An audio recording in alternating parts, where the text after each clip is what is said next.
আল্লাহর রসুলের কান্না আর খাদিজার কান্না দুইজনের কান্না এক হয়ে গেছে। আল্লাহর রসুল খাদিজাকে ডাক দেয়া বলেন, খাদিজা তুমি কান্না কইরো না, এমন ভাবে যদি তুমি কান্না করো তাইলে তোমার কান্না আমি রসুলকে বরদাস্ত করে না, আমি পয়গম্বরও তোমার কান্না সহ্য করতে পারি না। ও খাদিজা, এমন ভাবে কান্না কইরা তুমি আমার মাতা পিতার কথাটা স্মরণ কইরা দিও না। খাদিজাতুল কুবরা রাদিয়াল্লাহু তাআলা আনহু কান্নাটাও বন্ধ করে না, আল্লাহর রসুলের চোখেরও পানি বন্ধ হয় না। খাদিজা আল্লাহর রসুলকে ডাক দেয়া কয়, পয়গম্বর গো, কান্না বন্ধ করতে পারি গো, কিন্তু আপনার কাছে তিনটা দাবি। জিন্দেগিতে আমি কোনোদিন কিছু চাই নাই, আপনার কাছে কোনোদিন আবদার করি নাই। আল্লাহর নবী ডাক দেয়া কয়, খাদিজা জিন্দেগিতে তুমি আমার কাছে কিছু আবদার করো নাই, কিছু বায়না করো নাই, আমার কাছ থেকে তুমি কোনোদিন কিছু চাও নাই। খাদিজা, ও খাদিজা, এই মুহূর্তে তুমি আমার কাছে কি চাইবা? খাদিজাতুল কুবরা ডাক দেয়া কয়, আল্লাহর পয়গম্বর গো, আমার দিল সাক্ষী দেয় আমি খাদিজা মনে হয় আর বেশি দিন দুনিয়াতে থাকবো না, আমি খাদিজা দুনিয়ার থেকে বিদায় নিয়ে চইলা যাব। আল্লাহর পয়গম্বর চোখের পানি সাইরা কান্দে আর ডাক দেয়া কয়, খাদিজা তুমি যদি দুনিয়ার থেকে চইলা যাও, খাদিজা আমি যখন মক্কার অলিতে গলিতে যাব রে, আমার পাশে যখন কাফের বেঈমানেরা আমাকে আঘাত করবে, আমাকে কটু কথা বলবে, আমি যখন ঘরে ফিরে আসবো আমাকে কে সান্ত্বনামূলক কথা বলবে? খাদিজাতুল কুবরা ডাক দেয়া কয়, পয়গম্বর গো, দুনিয়াটা তো থাকার কোনো জায়গা নাই, আপনি পয়গম্বর একদিন দুনিয়াতে থাকবেন না, আপনার বাবা আদম দুনিয়াতে থাকেন নাই, পয়গম্বর নূহ দুনিয়াতে থাকেন নাই, ইব্রাহিম আলাইহিস সালাতু ওয়াস সালাম দুনিয়াতে থাকেন নাই, ইব্রাহিম খলিলুল্লাহ দুনিয়াতে থাকেন নাই, ইসমাইল জাবিউল্লাহ দুনিয়াতে থাকেন নাই, মুসা কালিমুল্লাহ দুনিয়াতে থাকেন নাই, আপনার অসংখ্য সাহাবী দুনিয়াতে থাকেন নাই, দুনিয়া থেকে সবাইকে যাইতে হবে। আল্লাহর পয়গম্বর আমার দিল সাক্ষী দেয় আমি খাদিজাও দুনিয়াতে বেশি দিন থাকবো না।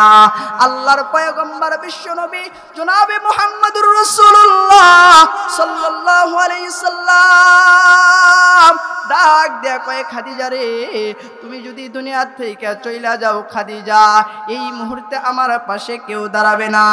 আমার চাচা ছিল রে, ও খাদিজা আমার চাচাও তো দুনিয়া থেকে বিদায় নিয়ে চলে গেছে রে। আমার দাদা আব্দুল মুত্তালিব আমার মদিনার একটা ঢাল ছিল, আমার একটা ঢাল ছিল রে, আমার দাদা আব্দুল মুত্তালিব চইলা গেছে, আমার চাচা আবু তালিব মক্কার ভিতরে আমার একটা ঢাল ছিল, আমার একটা পাশের মানুষ ছিল রে, আমার চাচাও চলিয়ে গেছে রে। খাদিজা তুমি খাদিজাও যদি দুনিয়ার থেকে চইলা যাও, মক্কাতে কোনো লোক থাকবে না আমার পাশে দাঁড়ানোর জন্য। আল্লাহর পয়গম্বরকে খাদিজা ডাক দেয়া কয়, পয়গম্বর গো, আমি থাকবো না, এই যে আপনার ছোট্ট মেয়ে ফাতেমাকে দেখেন না, আপনি না বলেছেন খাদিজা রে, আমার যতগুলো মেয়ে আছে রে খাদিজা, আমার ফাতেমার দিকে যখন আমি একটা নজরে তাকাই, আল্লাহর নামের শপথ করে বলি রে, আমার মা আমেনার চেহারা আর আমার মেয়ে ফাতেমার চেহারার ভিতরে কোনো পার্থক্য নাই। আমার মা আমেনার দিকে তাকাইলে যেমন দেখা যায়, তো আমার মেয়ে ফাতেমার দিকেও তাকাইলে এমনই দেখা যায়। আমার মা আমেনা দুনিয়াতে নাই, মা আমেনার কথা আর মনে হয় না, যখন মা আমেনার কথা মনে হয়ে যায়, আমি ফাতেমারে কোলের ভিতরে জড়ায় আনে, আমি ফাতেমারে কখনো নাম ধইরা ডাকি নাই খাদিজা দেখো না, সব সময় আমি মা মা বইলা ডাকতাম। আল্লাহর নবীর স্ত্রী খাদিজাতুল কুবরা ডাক দেয়া কয়, পয়গম্বর বেশি কথা আমি আর আপনাকে বলতে চাই না, আমার হয়তো আর দুনিয়াতে থাকার বেশি সময় নাই, দুনিয়া ছাইরা চলে যাব গো। আল্লাহর পয়গম্বর আপনার কাছে তিনটা জিনিস আমি দাবি করতে চাই, তিনটা জিনিস আপনার কাছে চাই, আপনি দিবেন নে। আমরা গুনাহ করতে বড্ড ভালোবাসি, গুনাহটা আমরা এত বেশি করি, গুনাহ কইরা আবার যখন আমরা চোখের পানি ছেড়ে দিই, আমরা নাক দিয়ে যখন শুষায়া শুষায়া নিঃশ্বাসটা ফালাই, মালিকের কাছে যখন মাপ চাই, আল্লাহ তাআলা ওই সময় ফেরেশতাদের ডাকে, আয় ফেরেশতারা, একদিন না তোরা মানা করেছিলিস আদম সন্তান বানায় না, আদম সন্তান গুনাহ করবে, নাফরমানি করবে, আপনার ইবাদত করবে না, আপনার গোলামি করবে না, দুনিয়ার ভিতরে ভাই ভাইয়ের ভিতরে পড়বে না, কেউ কাউকে দেখতে পারবে না, মালিক এদেরকে বানায়া আপনার কোনো লাভ হইবে না, আল্লাহ এদেরকে দুনিয়াতে পাঠায়েন না। আমরা ফেরেশতারাই তো আপনার ইবাদত করি, আপনার গোলামি করি, আপনার প্রশংসা করি, আমরা পবিত্র, আপনার পবিত্র আসমান ও জমিনের ভিতরে আমাদের ছাড়া আর কাউকে বানায়েন না। আল্লাহ কয় ফেরেশতারা তোমরা ইবাদত করো, মজা লাগে না, মজা লাগে না। যখন কোনো বান্দা গুনাহ করিয়া ফেলায়, এই যে মাহে রমজান চলে গেছেন, অনেক আল্লাহর বান্দা রোজা রাখতে পারে নাই, অনেক আল্লাহর বান্দা তারাবি নামাজ পড়তে পারে নাই, অনেক আল্লাহর বান্দা তাহাজ্জুদ পড়তে পারে নাই, অনেক আল্লাহর বান্দা দান সদকা করতে পারে নাই, অনেক আল্লাহর বান্দা মাহে রমজানে জিকির আজকার করতে পারে নাই। রমজান চলে গেছে, এখন দিলের ভিতরে কষ্ট লাগতেছে, হাই একটা মাস রমজান পেয়েছিলাম, কেন বা রোজা রাখলাম না, আগামীতে যদি রোজা না পাই, আগামীতে তারাবি যদি না পাই, তাহলে আমার মতন হতাবাকা, আমার মতন কপাল পোড়া আর কে আছে ভাই, কে আছে? এত বড় একটা অফারের মাস আল্লাহ তাআলা জারি করেছিলেন, বান্দা 11টি মাস গুনাহ করেছস, 11টি মাস নাফরমানি করেছস, 11টি মাস জিনা করেছস, 11টি মাস মিথ্যা কথা ছাড়তে পারো নাই, 11টি মাস জবান দ্বারা হারাম ভক্ষণ করেছো। এই হারাম ভক্ষণ বন্ধ করার জন্য আল্লাহ তোমার জন্য একটা মাস বাজেট করে রেখেছেন, সেই মাসটার নাম হলে মাহে রমাদান। রমজান যখন বান্দা পায়া যায়, বান্দা গুনাহ থেকে তখন বিরত হয়ে যায়। কিন্তু আমরা আদম সন্তান, আমরা আশরাফুল মাখলুকাত, এই রমজানেও গুনাহ ছাড়তে পারি নাই। রমজান মাস পাইছি, আমরা গুনাহ মাফ নিতে পারি নাই। রমজান চলে গেছে, আমাদের দিলের ভিতরে একটু কষ্ট লাগতেছে না। আজকে যদি কবরবাসীর কান্না আপনি শুনতেন, কবরবাসীর কান্নার আওয়াজ যদি আপনার কানে পৌঁছাইতো, তাহলে আপনি এই মজমায় থাকতেন না, বাড়িতে থাকতেন না, ঘরে আপনি আরামে ঘুমাইতে পারতেন না। আজকে বাবা কবরে শুয়ে আছে, বাবার রাহাজানি, সন্তান কবরে আছে, সন্তানের রাহাজানি, মুরব্বী কবরে আছে, তার রাহাজানি, স্ত্রী কবরে আছে, তার রাহাজানি, চাচা কবরে চলে গেছে, তার রাহাজানি। কেন রাহাজানি করতেছে জানেন? কবরের রাজা বন্ধ ছিল মাহে রমজানে, রমজান শেষ হয়ে গেছে, আবার আযাব শুরু হয়ে গেছে, জাহান্নামীদের আবার আযাব শুরু হয়ে গেছে। কিন্তু বাপ, এই রমজান আল্লাহ আপনাকে আমাকে দিয়েছিল বরকতের মাস, রহমতের মাস, মাগফিরাতের মাস, নাজাতের মাস। একই মাসে আল্লাহ তাআলা 3টা অফার বান্দার জন্য জারি করে রেখেছিলেন, জারি করে রেখেছিলেন। এমনও আল্লাহর বান্দা আছে জিন্দেগিতে এক ওয়াক্ত তাহাজ্জুদের নামাজ পড়তে পারে না। আল্লাহ বলে তোদের জন্য রমজানটা দিয়েছি, সেহরি খাইতে ওঠো, 2 রাকাত তাহাজ্জুদ পড়া আমি মালিকের কাছে চোখের পানি সেইরা কন্দন কর, আল্লাহ এই জিন্দেগিটা তো গুনাহ কইরা কাটায়া দিলাম, এই জিন্দেগিটা তো নাফরমানি কইরা কইরা কাটায়া দিলাম। আল্লাহ আপনি যদি মাফ না কইরা দেন, কে মাফ করে দিবে? আমরা গুনাহ করতে ভালোবাসি, আমরা নাফরমানি করতে ভালোবাসি, আল্লাহ আমরা মিথ্যা কথা বলতে ভালোবাসি, আল্লাহ আমরা গুনাহ করছি। আপনি যদি মাফ না করেন, আপনার দরবার ছাড়া আর কোনো দরবার নাই। জাহান্নামে আমরা জ্বলবো, আপনিই মালিক দেখবেন, আপনারই কষ্ট লাগবে। আপনি তো আমাদের জাহান্নামে দেওয়ার জন্য বানান নাই। গো আল্লাহ আপনি মাফ করিয়া দেন না। আল্লাহ তাআলা কয় এত বড় একটা মাস, বরকতের মাস, এত বড় একটা অফার জারি করে রাখছিলাম। শুধু তাই কি রাখছিলাম, ইফতারির সামনে নিয়া রোজাদার দোয়া করলে সেই দোয়াও ফেরত যায় না। আমরা রোজা রেখেছি অনেকই বটে, কিন্তু ইফতারির সময় এত ব্যস্ত থাকি যে আমরা সারাটা দিন রোজা রাখার পরে 1 গ্লাস পানি অথবা একটা কুরমা দিয়ে ইফতারি করার পরে আবার দুনিয়ার কাজে লিপ্ত হয়ে যাই। মাগরিবের সালাতটা আদায় করতে পারি না, তাহাজ্জুদের নামাজ ক্লান্ত শরীর নিয়ে পড়তে পারি না। এখন আপনি হাজার চেষ্টা করেন, দেখেন 20 রাকাত তাহাজ্জুদ নামাজ আপনি পড়তে পারেন কিনা। চেষ্টা করে কাজ হবে না বাপ, যেটা চলে যায় সেটা আর আসে না। হায়াত আমার আপনার বাড়ে না, বড় কমে যায়। সম্পদ বাড়তেছে না, দুনিয়ার সম্পদ হয়তো বাড়তেছে। দেখতেছেন কোটি টাকার মালিক কোটি টাকার গাড়ি নিয়ে ঘুরে, বিমানে করে ঘুরে, হেলিকপ্টারে ঘুরে, সম্মানের অভাব নাই। বুঝতে হবে না, দুনিয়াতে সম্মান তুমি অর্জন করতেছো, আখিরাতের জন্য কি করতেছো? দুনিয়ার শপিং নিয়ে তো তুমি ব্যস্ত ছিলে, ঈদের কেনাকাটা নিয়ে ব্যস্ত ছিলা, ছেলে মেয়ের কেনাকাটা, স্ত্রীর কেনাকাটা, শ্বশুর শাশুড়ির কেনাকাটা, মেয়ের কেনাকাটা, মেয়ের জামার কেনাকাটা, এত শপিং তুমি করলা, কিন্তু তোমার আখিরাতের জন্য তুমি কি করলা? আখিরাতের জন্য তুমি কি শপিং করেছো? কবরে চলে যাইবা, ওই কবরে তোমার সন্তান তোমার সাথে যাবে না, তোমার স্ত্রীও যাবে না, তোমার মা তোমাকে 10 মাস 10 দিন গর্ভে ধারণ করেছে, মা এত কষ্ট করেছে, তুমি যখন গর্ভে ছিলা তোমার মা পেট ভরে খানা খাইতে পারে নাই, তোমার মা আরামে ঘুমাইতে পারে নাই, তোমার মা কোথাও যাইতে পারে নাই। তুমি পেটে থাকার কারণে মানুষের সামনে গেলে মা লজ্জা পাইবে, পেটটা উঁচু হয়ে আছে, আত্মীয় স্বজনের বাড়িতে যায় নাই, সবাই গেছে, মা একা বাড়ির ভিতরে দাঁড়ায়া দাঁড়ায়া চোখের পানি ছেড়ে কান্না করেছে। সন্তানটা পেটে থাকার কারণে আত্মীয় স্বজনের সামনে যাইতে পারে না, মার বড্ড লজ্জা লাগে। কিন্তু সেই মাও তুমি মারা গেলে তোমার কবরে তোমার মা সাথে যাবে না। হ্যাঁ, মা দুনিয়াতে সন্তানের জন্য কান্না করবে, সন্তানের জন্য চোখের পানি ছাড়বে, কিন্তু ওই মাও তোমার সাথে কবরে থাকবে না বাপ, থাকবে না। তোমার সাথে কবরে, তোমার হাসরে, তোমার মিজানে, তোমার ফুলসিরাতে তোমার বন্ধু হবে যদি তুমি দুনিয়াতে নামাজ পড়ো।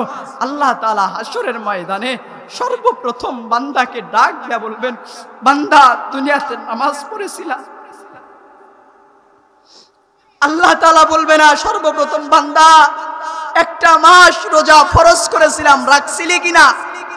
রমজান মাসে যাকাত তোর উপর ফরজ হয়ে গিয়েছিল, যাকাত আদায় করছিলি কিনা?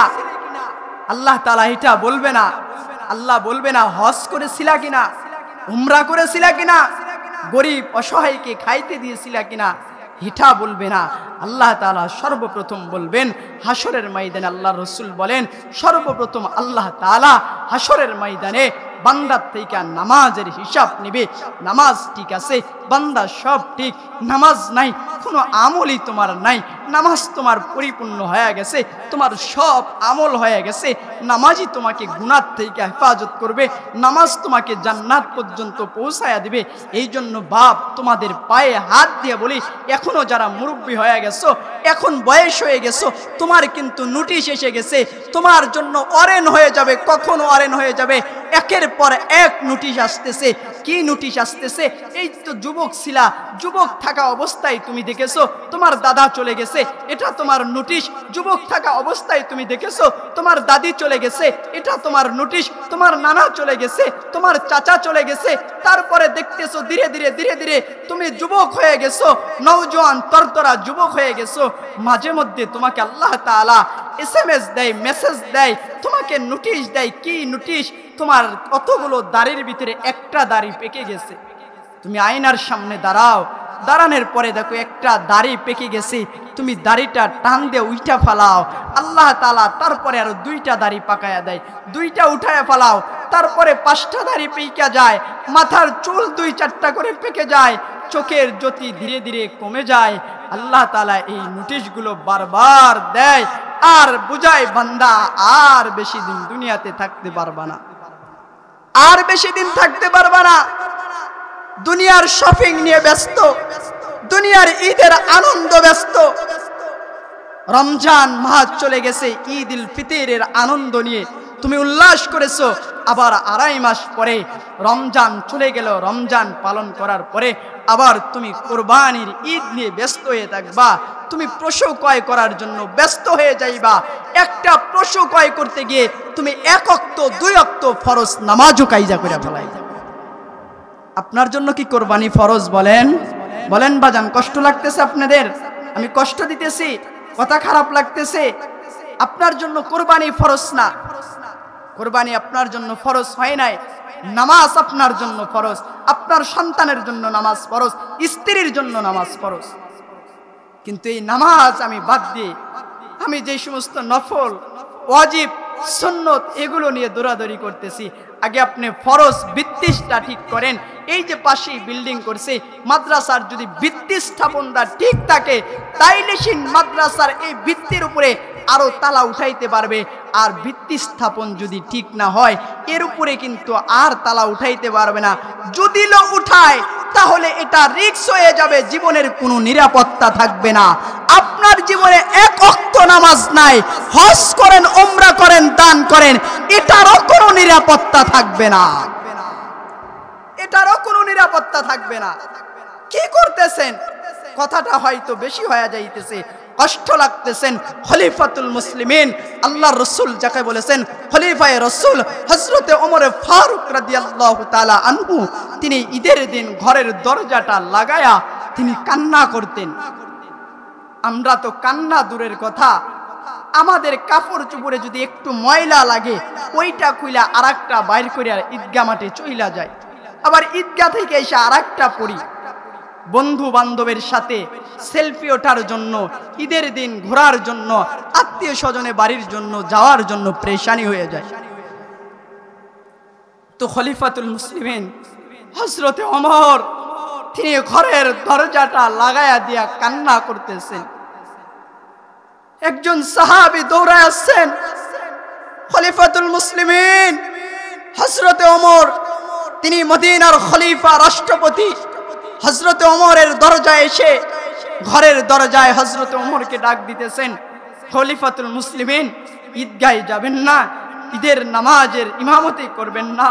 হযরতে ওমর ঘরের ভিতর থেকে ফুফায়া ফুফায়া কান্না করতেছেন আর ডাক দিয়ে বলতেছেন, ও নবীর সাহাবী, আমি ওমরের বড় ভয় হয়, আজকে সবাই ঈদগাহ মাঠে যাইতেছে, আনন্দ করবে, নামাজ আদায় করবে, কিন্তু আমি ওমরের ভয় হয়, আমি কেমনে ঈদগাহ মাঠে যাব? যদি আল্লাহ তাআলা আমি ওমরকে এই মাহে রমজানে যদি আল্লাহ তাআলা মাফ না কইরা দেয়, আমি ওমর ঈদগাহ মাঠে গিয়ে কি করব? যাকে আল্লাহ তাআলা দুনিয়াতে জান্নাতের সার্টিফিকেট দিয়েছেন। হযরতে ওমর তিনি ঘরের দরজা লাগায়া কান্না করতেন। কিন্তু আমার আর আপনার একটু মরণের চিন্তা নাই। যদি মরণের চিন্তাই থাকতো, দেখেন না ঈদের আগে কত মানুষ ঢাকা থেকে বাড়িতে আসার পথে অ্যাক্সিডেন্ট হয়ে রাস্তায় মারা যায়। তারা আর ঈদের আনন্দ হলো না, সন্তানাদিকে নিয়ে আনন্দ করবে, শপিং করবে, হলো না। একই মায়ের তিনটা সন্তান, হয়তো আপনারা সোশ্যাল মিডিয়াতে দেখেছেন, দুনিয়ার থেকে একই ভাই একই মোটর সাইকেলে অ্যাক্সিডেন্ট হয়ে দুনিয়ার থেকে বিদায় নিয়ে চলে গেল। মার কান্না, বাবার কান্না, আত্মীয় স্বজনের কান্না, এ কান্না কয়দিন থাকবে? কিন্তু আপনাকে আমাকে যুগের পর যুগ কবরে কাঁদতে হবে, যুগের পর যুগ কাঁদতে হবে। মা, শুধু বাবাদেরকে বলি না, তোমাদেরকেও বলতেছি, মা, কবরটা এমন জায়গা, আল্লাহর রাসূল বলেন, আল্লাহর রাসূল বলেন এই কবরটা এমন জায়গা। আম্মাজান খাদিজাতুল কুবরা মাঝে মধ্যেই কবরের চিন্তা আর কবরের পেরেশানিতে এমন হয়ে যাইতেন, বেহুশ হইয়া ঘরের ভিতরে পইরা যাইতেন। আল্লাহর রাসূল একদিন মসজিদে নববীর ভিতরে আল্লাহর রাসূল বসে আছেন। আম্মাজান খাদিজা কবরের চিন্তা করতে করতে কবরের এমন চিন্তা তার দিলের ভিতরে ঢুকে গেছেন। আম্মাজান খাদিজাতুল কুবরা তিনি বেহুশ হইয়া জমিনের ভিতরে পইরা গেছেন। পাশেই ছিলেন নবীজির কন্যা, নবীজির কলিজার টুকরা খাতুনে জান্নাত ফাতেমা। ছোট্ট মানুষ ফাতেমার তখন বয়সটা কম, ছোট। ফাতেমা দেখতেছেন যে তার মা জমিনে পড়ে গেছে, আর ওঠে না। মাকে ডাকাডাকি করতেছেন, কিন্তু মা ডাকের সাড়া দেয় না। ছোট্ট মানুষ ফাতেমা দৌড়ায়া গেছেন মসজিদে নববীতে, যা দেখেন আল্লাহর রাসূল নামাজের সিজদায় নামাজ পড়তেছেন। ফাতেমা গিয়া পাশে দাঁড়িয়ে গেছেন। আল্লাহর নবী নামাজ শেষ করছেন, দেখেন ফাতেমার দিকে তাকায়া দেখেন কান্না করতেছেন ফাতেমা। আল্লাহর রাসূল ডাক দিয়া কয়, ফাতেমা কান্না করো। ছোট্ট মানুষ ফাতেমা ডাক দিয়া কয়, বাবা, মা জমিনের ভিতরে পড়ে গেছেন, আর মাথা উঠায় না। আল্লাহর রাসূলের শরীরটা ঝাঁকি দিয়ে উঠছে, শরীরটা ঝাঁকি দিয়ে উঠছেন। আল্লাহ রসুল ফাতেমার হাতটা ধরে নিয়ে আল্লাহ রসুল বাড়িতে আসার পরে দেখতেছেন ফাতেমা ঘরের ভিতরে, দেখতেছেন খাদিজাতুল কুবরা বেহুশ হয়ে পড়ে আছেন। আল্লাহ রসুল খাদিজাকে ডাকেন, কিন্তু খাদিজা ডাকে সাড়া দেয় না। আল্লাহ রসুল এক পেয়ালা পানি নিয়ে খাদিজার চোখের উপরে যখন ছিটে দেয়, খাদিজাতুল কুবরার হুঁশ ফিরে আসে। আল্লাহ রসুল খাদিজাকে জিজ্ঞাসা করেন, খাদিজা, আপনি তো এমন কখনো হন নাই, আজকে হঠাৎ করে কেন আপনি এমন বেহুশ হয়ে গেলেন? খাদিজাতুল কুবরা চোখের পানি ছিঁড়ে কান্দে আর ডাক দেয়া কয়, আল্লাহর পয়গম্বর, আমি এই ঘরের ভিতরে বৈশা নির্জনে চিন্তা করতেছিলাম, মুরাকাবা করতেছিলাম যে আমি খাদিজা একদিন দুনিয়াতে থাকবো না, আমি খাদিজা দুনিয়ার থেকে চলে যাব। আমি খাদিজার এত মাল, এত সম্পদ, এত অর্থ, এত সম্মান, এত ইজ্জত কোথায় যাবে সেদিন? আর আমি খাদিজা ওই কবরের ভিতরে কেমনে ঘুমাইব, কেমনে থাকবো? ওই কবরের ভিতরে তো দুনিয়ার কোনো লাইট পাবো না, আলো পাবো না, দুনিয়ার কোনো সাথী সঙ্গী পাবো না। দুনিয়াতে অনেক বান্ধবীদেরকে দেখি, মাঝে মধ্যে আমার কাছে আসে, অনেক ইহুদি মেয়েরা আমার কাছে মাঝে মধ্যে আসে, কিন্তু আমি কবরে চলে যাব। আল্লাহর রসুল, কেমনে কবরের ভিতরে ঘুমাইব? আল্লাহর রসুল ও খাদিজার কথাটা শুই না আল্লাহর রসুলের চোখ বয়ে বয়ে পানিগুলো পড়তেছেন। এমন সময় খাদিজাতুল কুবরাও কান্না করে, আল্লাহর রসুলও কান্না করতেছেন। আল্লাহর রসুলের কান্না আর খাদিজার কান্না, দুইজনের কান্না এক হয়ে গেছে। আল্লাহর রসুল খাদিজাকে ডাক দেয়া বলেন, খাদিজা, তুমি কান্না কইরো না। এমন ভাবে যদি তুমি কান্না করো, তাইলে তোমার কান্না আমি রসুলকে বরদাস্ত করে না, আমি পয়গম্বরও তোমার কান্না সহ্য করতে পারি না। ও খাদিজা, এমন ভাবে কান্না কইরা তুমি আমার মাতা পিতার কথাটা স্মরণ কইরা দিও না। খাদিজাতুল কুবরা রাদিয়াল্লাহু তাআলা আনহু কান্নাটাও বন্ধ করে না, আল্লাহর রসুলের চোখেরও পানি বন্ধ হয় না।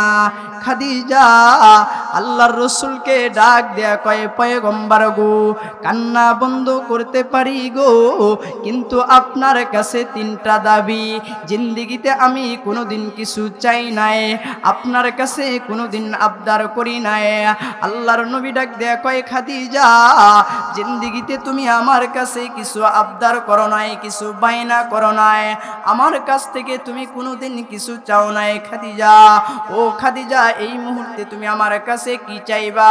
খাদিজাতুল কুবরা ডাক দেয়া কয়, আল্লাহর পয়গম্বর গো, আমার দিল সাক্ষী দেয়, আমি খাদিজা মনে হয় আর বেশি দিন দুনিয়াতে থাকবো না, আমি খাদিজা দুনিয়ার থেকে বিদায় নিয়ে চইলা যাব।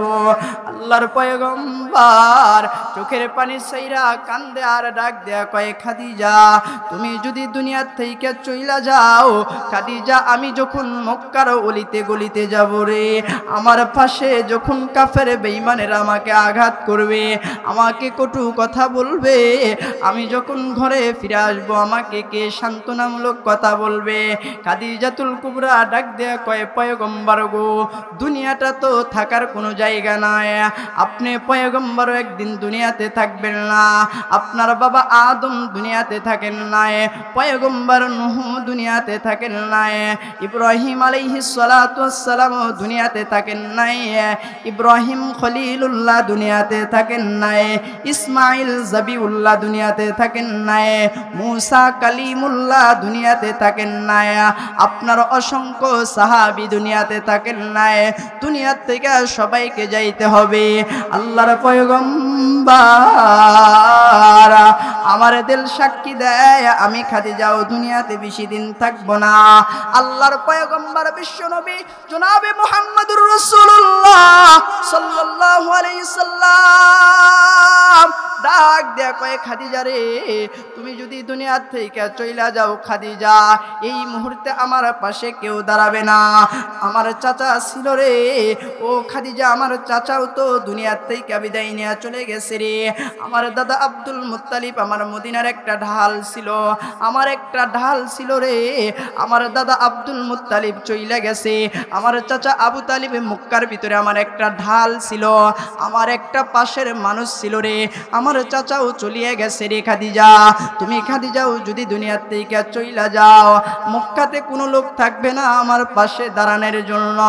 আল্লাহর পয়গম্বরকে খাদিজা ডাক দেয়া কয়, পয়গম্বর গো, আমি থাকবো না, এই যে আপনার ছোট্ট মেয়ে ফাতেমাকে দেখেন না, আপনিই না বলেছেন খাদিজা রে আমার যতগুলো মেয়ে আছে রে খাদিজা, আমার ফাতেমার দিকে যখন আমি একটা নজরে তাকাই, আল্লাহর নামের শপথ করে বলি রে, আমার মা আমেনার চেহারা আর আমার মেয়ে ফাতেমার চেহারার ভিতরে কোনো পার্থক্য নাই।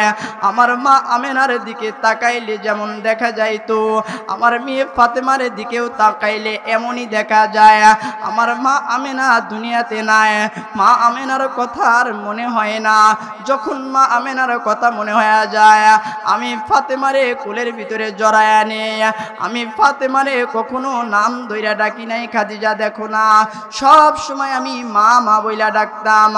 আল্লাহর নবীর স্ত্রী খাদিজাতুল কুবরা ডাক দেয়া কয়, পয়গম্বর বেশি কথা আমি আর আপনাকে বলতে চাই না, আমার হয়তো আর দুনিয়াতে থাকার বেশি সময় নাই, দুনিয়া ছাইরা চলে যাব গো। আল্লাহর পয়গম্বর আপনার কাছে তিনটা জিনিস আমি দাবি করতে চাই, তিনটা জিনিস আপনার কাছে চাই, আপনি দিবেন নে? আল্লাহর নবী ডাক দেয়া কয়, খাদিজা কি তিনটা জিনিস বলো না? খাদিজাতুল কুবরা ডাক দেয়া কয়, পয়গম্বর দুনিয়ার থেকে যেদিন আমি খাদিজা চইলা যাব, কবরে যেদিন আমাকে নিয়ে যাবেন, আমি যেদিন খাদিজা দুনিয়ার থেকে মারা যাব, আমার জন্য আপনি দুনিয়ার কোনো দামি কাফনের কাপড় পরাইবেন না। ওগো আল্লাহর পয়গম্বর আপনার একটা জুব্বা মুবারক আমার জন্য আপনি দান করবেন নে? আল্লাহর পয়গম্বর ডাক দিয়া কয়, খাদিজা রে দুনিয়ার ভিতরে তুমি কেমন কোন দামি সম্পদ চাও নাই, তোমার এত অর্থ সম্পদ আমি পয়গম্বরে নিয়েছি, সব আল্লাহ রাস্তায় দান করে দিয়েছি। খাদিজা যাও যাও খাদিজা, তোমার এক নম্বরের দাবি হলো আমি পয়গম্বরের একটা জুব্বা আমি পয়গম্বর তোমার জন্য দান কইরা দিলাম, যাও খাদিজা। দ্বিতীয় নম্বরের দাবিটা কি বলো না? খাদিজাতুল কুবরা ডাক দেয়া কয়, পয়গম্বর দ্বিতীয় নম্বরের দাবি হলো, পয়গম্বর আমি খাদিজা যেদিন কবরে চইলা যাব, কবরে যাওয়ার পরে আপনি নিজ হাতে আমারে কবরের ভিতরে নামাইবেন নে? আল্লাহর পয়গম্বর ডাক দেয়া কয়, খাদিজা যাও, আমি তোমারে নিজ হাতে কবরে নামাইয়া দিব। তিন নম্বরের দাবি হলো, আল্লাহর পয়গম্বর আমি খাদিজাকে আপনি কবরের ভিতরে নামাইবেন না, আমি কবরের সওয়ালের জবাব দিতে পারবো না। আল্লাহর পয়গম্বর আবার কান্না শুরু কইরা দিছে, পয়গম্বরের কান্না থামতেছেন না। আল্লাহর পয়গম্বরে এত জোরে জোরে কান্না করতেছেন, খাদিজাতুল কুবরা ডাক দিয়া কয়, পয়গম্বর কান্না বন্ধ করছিলেন, আবার কেন কান্না করতেছেন? কান্নার কারণটা কি? আল্লাহর পয়গম্বর ডাক দিয়া বলতেছেন, খাদিজা রে তোমার দুইটা ওসিয়ত তোমার মানতে পারলাম, আমি পয়গম্বরের একটা জুব্বা তোমার জন্য দিয়ে দিলাম, আমি পয়গম্বরের নিজ হাতে তোমারে কবরে নামায়া দিব, কিন্তু খাদিজা তোমার কবরের সওয়াল জবাব আমি পয়গম্বর দিতে পারবো না। তুমি খাদিজা থাকবা কবরের ভিতরে, আর আমি পয়গম্বর থাকবো কবরের উপরে। না না, এইটা কখনো সম্ভব হবে না, এইটা আমার পক্ষে সম্ভব না। খাদিজা তোমার কবরের সওয়াল জবাব আমি দিতে পারবো না। খাদিজাতুল কুবরা আবার কান্না শুরু কইরা দিছে, আল্লাহর পয়গম্বরও কান্না শুরু করে দিছে। আল্লাহ পাক রব্বুল আলামিন শুধু দেখতেছেন, আল্লাহর হাবিবও কান্না করে, হাবিবের স্ত্রী খাদিজাতুল কুবরাও কান্না করে। দুইজনের কান্নার ভিতরেই রহস্য আছে, দুইজনের কান্না আল্লাহ একজনের কান্না বরদাস্ত করতে পারেন না। আল্লাহ ডাক দিয়ে কয়, জিবরাইল যা যা তাড়াতাড়ি যা, আমার দোস্তর কানে কানে বইলা দে, আমার দোস্ত জানে আর কান্না না করে, আমার দোস্তর চোখের পানি যেন জমিনে না পড়ে। আমার দোস্তর স্ত্রীর জন্য খাদিজাতুল কুবরার জন্য একটা সুসংবাদ জানায়া দাও। কি সুসংবাদ? জিবরাইল যাও, তাড়াতাড়ি কইরা যাও, আমার দোস্তর কানে কানে বইলা দাও, পয়গম্বর গো কান্না বন্ধ করে দেন, আর কান্না কইরেন না। আল্লাহ আপনাকে একটা অফার শোনায়া দিতেছে, একটা মেসেজ পাঠায়া দিছে। কি মেসেজ রে জিবরাইল? তাড়াতাড়ি বলো না। জিবরাইল আমিন ডাক দিয়া কয়, পয়গম্বর গো শুনলে বড় অত্যন্ত খুশি হয়ে যাইবেন না। আপনার খাদিজার কবরের প্রশ্নের জবাব খাদিজাকে দেওয়া লাগবে না, আপনি পয়গম্বর কেউ দেওয়া লাগবে না। আল্লাহ পাক আরশ আজিম থেকে খাদিজাতুল কুবরার কবরের সল জব আমার আল্লাহ দিয়া দিবেন। আল্লাহর পয়গম্বরকে যখন জিবরাইল এই কথাটা শোনায়া দিছেন বাবা, আল্লাহর পয়গম্বর চোখের পানি মুইসা ফেলায়, কিন্তু খাদিজাতুল কুবরা তো চোখের পানি মুছে না, আরো কান্না বাড়ায়া দিছে। পয়গম্বরের কান্না বন্ধ হয়ে গেছে, খাদিজাতুল কুবরার কান্না বেড়ে গেছে। আল্লাহর দোস্ত ডাক দিয়ে কয়, খাদিজা রে কান্নাটা বন্ধ করো না, তোমার জন্য বড় সুসংবাদ আছে। আল্লাহ পাক তোমাকে সুসংবাদ জানায়া দিছে। খাদিজাতুল কুবরা ডাক দিয়ে কয়, কি সুসংবাদ? কয়, আমি পয়গম্বরকে কবরের সল জব দেওয়া লাগবে না, সল জব আমি পয়গম্বর দিব না, তুমি খাদিজাও দিবা না। খাদিজাতুল কুবরা ডাক দিয়ে কয়, তাইলে কে দিবে? কয়, তোমার যিনি আল্লাহ, তোমার যিনি মালিক, সেই আল্লাহ তাআলা আরশে আজিম থেকে তোমার কবরের সল জব দিয়ে দিবে। খাদিজাতুল কুবরা আনন্দের সাথে কান্না করতেছে। আবার আল্লাহর পয়গম্বর ডাক দিয়ে কয়, খাদিজা এখন দেখি কান্না আরো বেড়ে গেছে, তোমার কারণটা কি? খাদিজা ডাক দিয়ে কয়, পয়গম্বর এটা আনন্দের কান্না। আল্লাহ আমাকে এত ভালোবাসেন কেন? আল্লাহ আমাকে এত মহব্বত করেন কেন? আল্লাহ আমার উপরে এত দয়া করেন কেন? আল্লাহর পয়গম্বর ডাক দিয়ে কয়, খাদিজা রে শুনলে তুমি আশ্চর্য হয়ে যাইবা। ও খাদিজা একটা কথা কি তোমার মনে পড়েনি? খাদিজা ডাক দিয়ে কয়, কি কথা গো পয়গম্বর? কয়, আমি তো একদিন ছিলাম তোমার বাড়ির রাখাল, জানো না? খাদিজাতুল কুবরা ডাক দিয়ে কয়, হ পয়গম্বর রাখাল তো ছিলেন আপনি, কিন্তু পাগল তো হয়েছিলাম আমি।